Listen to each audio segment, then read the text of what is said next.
Marhaba, and welcome to the Matrix Green Pill, where real people connect.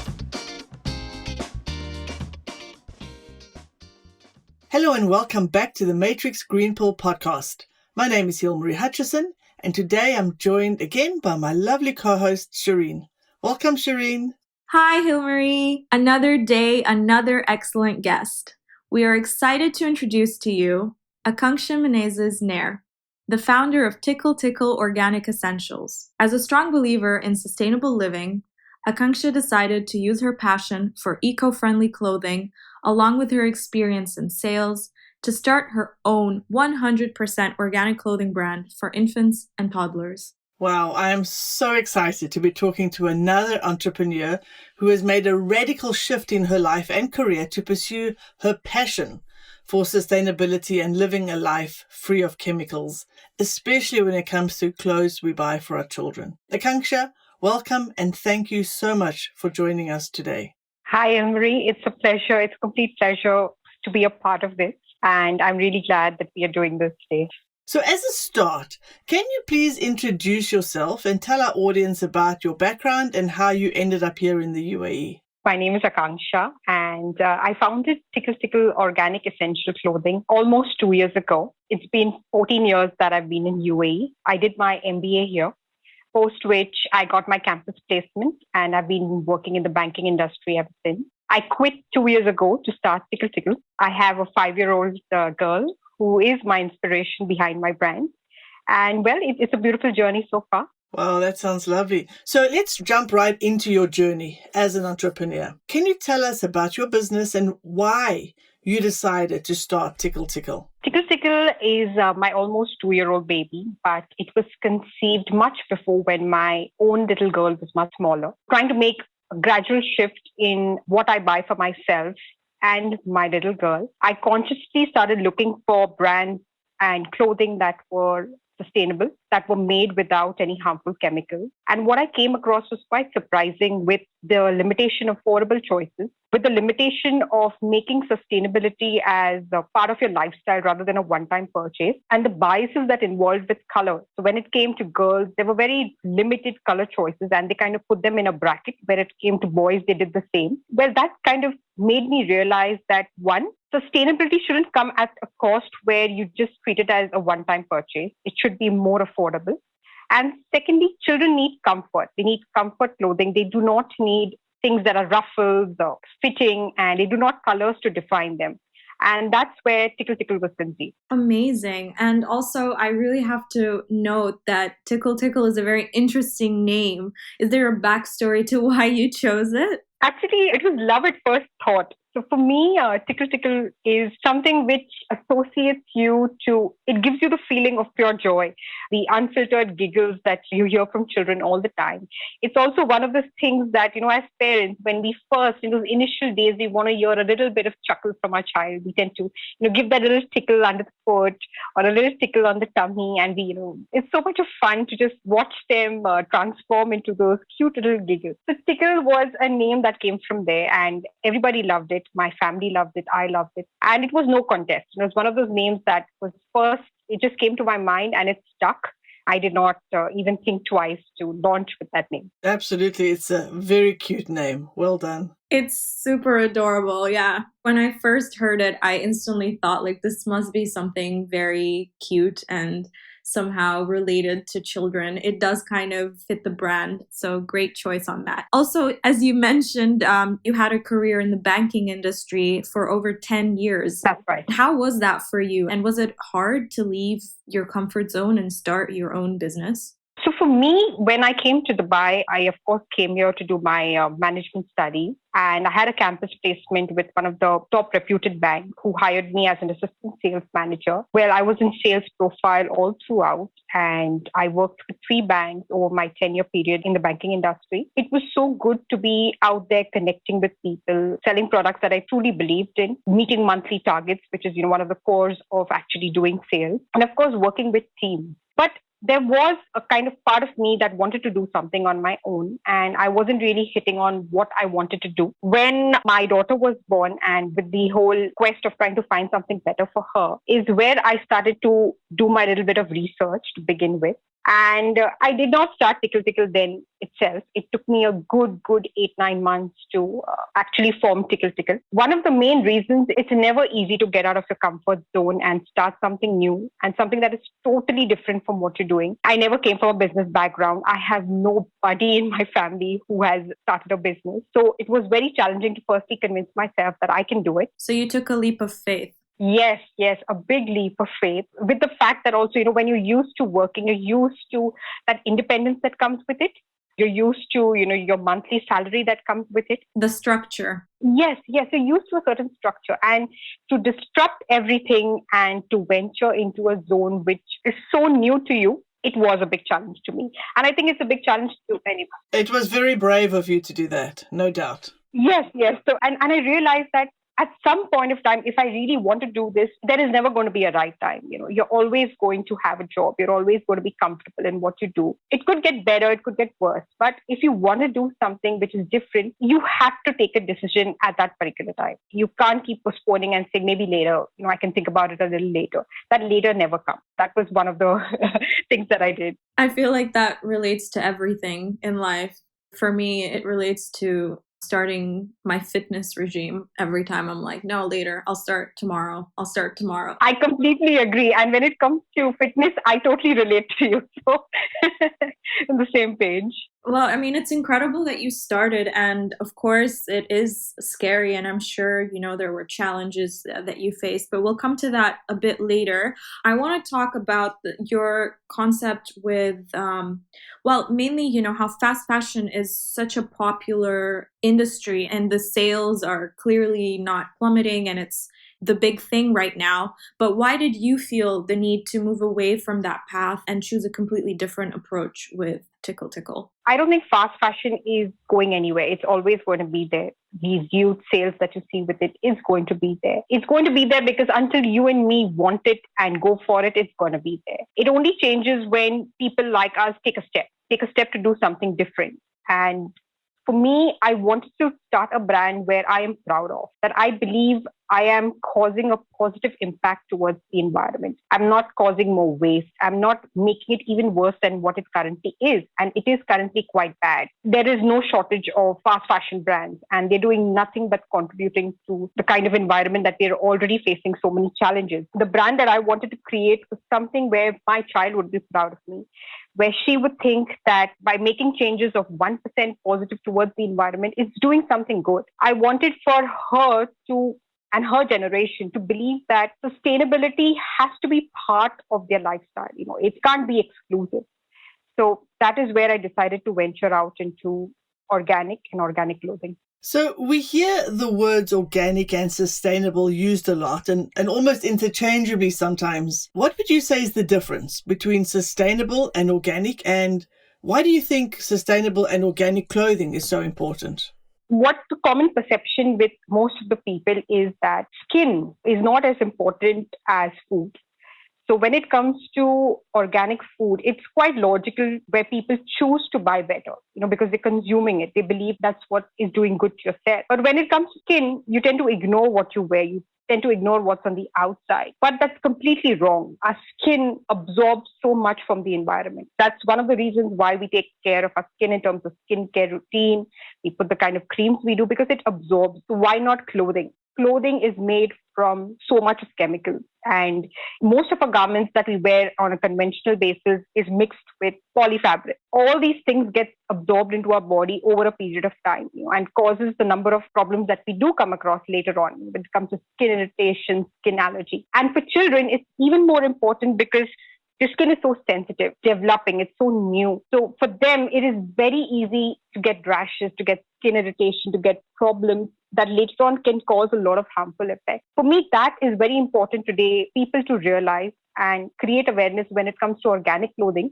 If it's not more, it is equally important as much as organic food. Actually, there is no real difference between organic and sustainability. Organic is part of being sustainable. Sustainable is supporting everything that makes sure that you can include it as part of your lifestyle. So it's not something that I think of doing today and then tomorrow I'm back to my usual regime. That makes absolute sense. You make a lot of good points with babies being very sensitive and how we need to be more aware of what we're putting on them. And I really like the point that you made about, how skin isn't prioritized as much.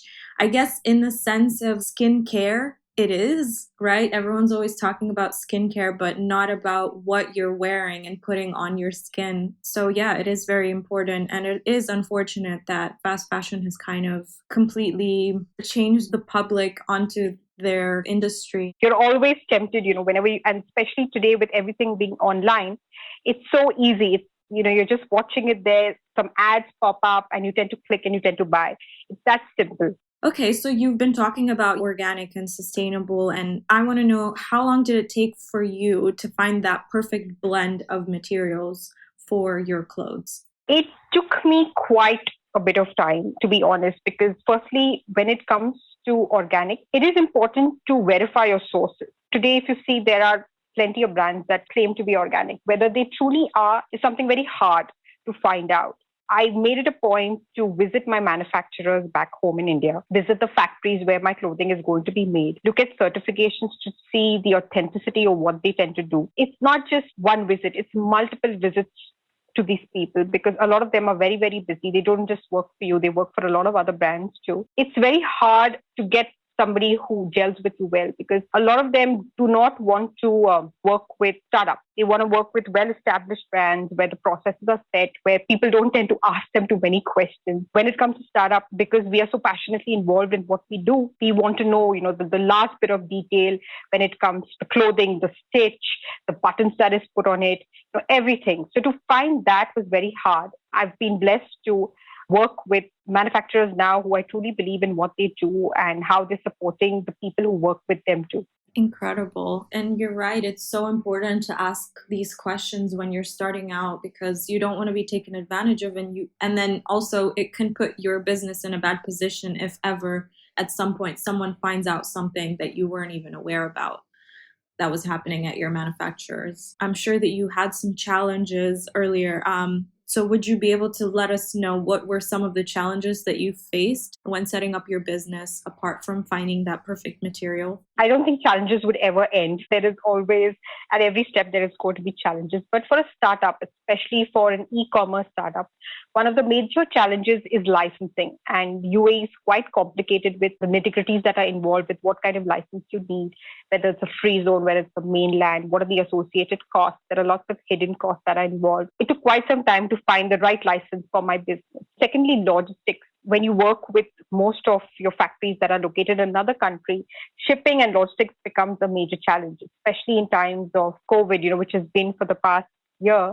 It's been quite difficult with constant delays, with something stuck somewhere, and we have to move on with it. But these are some of the challenges that I have faced, and I'm hoping with time I get to learn a little bit and things improve. So as you say, there's definitely a steep learning curve when you start out as an entrepreneur. So what tips would you give other startup entrepreneurs in terms of setting up their own business in the UAE? To be very honest, I myself am quite new to all this, and I'm learning a lot from what I see around me. But the things that I realize that are very important and for every new business to know, and people who are actually considering starting something their own, the first thing is to begin small, to take small steps initially. Ideas come very easy to you. Most of us have ideas and most of us think, that this is very nice, very unique, very different. And we tend to invest quite a bit at the starting stage to only realize that after some time that things are not moving the way we want to. First thing is to start small and start smart. So, do a little bit of research,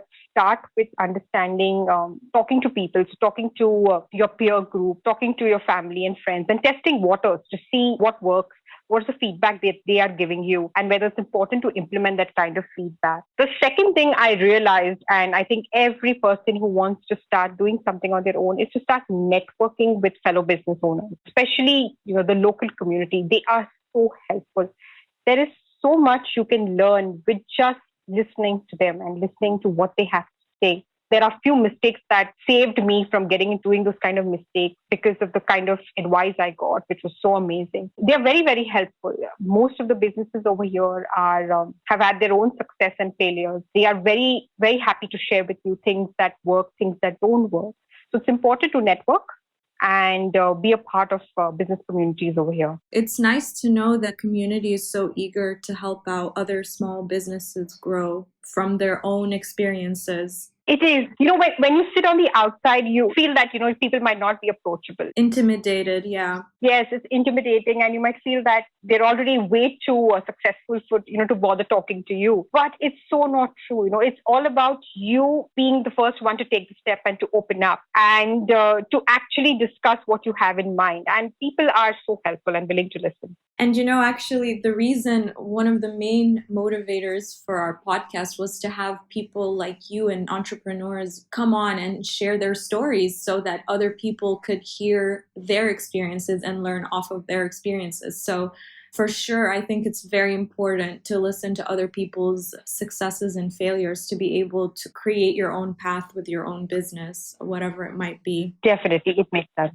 You've really taken on some big challenges and grown a lot in the last 2 years. Yes, I think it was about starting. And once I took the step, then I didn't want to look back. I just wanted to keep moving forward. So about moving forward, it was working with a lot of people, collaborating and moving forward. Yes, it's quite a progress since the time I started, and I'm quite happy with how things have worked out so far. That's excellent. Well done on your journey so far. Thank you. Now let's talk a little bit about the future. Do you have some future goals, or what's next for you? What's on the horizon that you can share with us? So at the moment for Tickle Tickle, I'm trying to look at expanding it into the Middle East. At the moment, we're just UAE focused when it comes to all the Emirates. So we sell across UAE. We're trying to now expand a little into other Middle Eastern regions, and we're trying to find out a little bit about that. One of the main things that it comes to logistics, because it comes to how are you going to cater to the other countries. But yes, that's a big major step that we plan to take soon. Sounds exciting.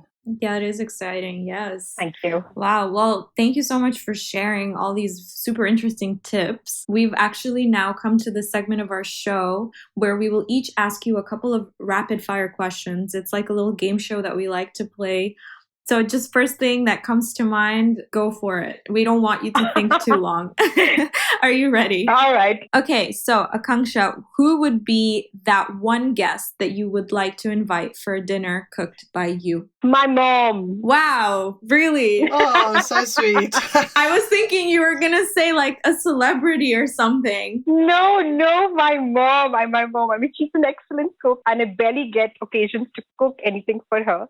So if I do have that opportunity to do, I would definitely want to cook for her. That's so sweet. Lovely. What is your ultimate travel destination? South Africa. Ooh. Oh, wow. It is beautiful.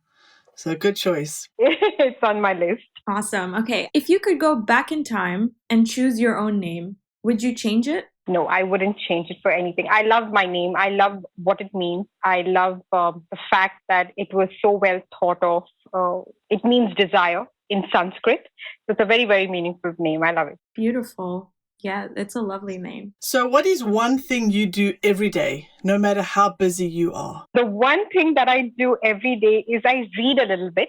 So I read any book that I've been reading. At least try and read 2 pages of the book. Excellent. Well, that was it. Thank you for playing along. It wasn't so hard at all. I'm so happy to have finished the rapid fire round. So now, before we wrap up, we would like to do our green pill moment. So, Akanksha, what green pill advice would you give to your younger self? Green pill advice that I would give to my younger self is what took you so long. One of the things I regret is not starting the way I live my life currently, in being more conscious about what I do, how I live, a lot earlier.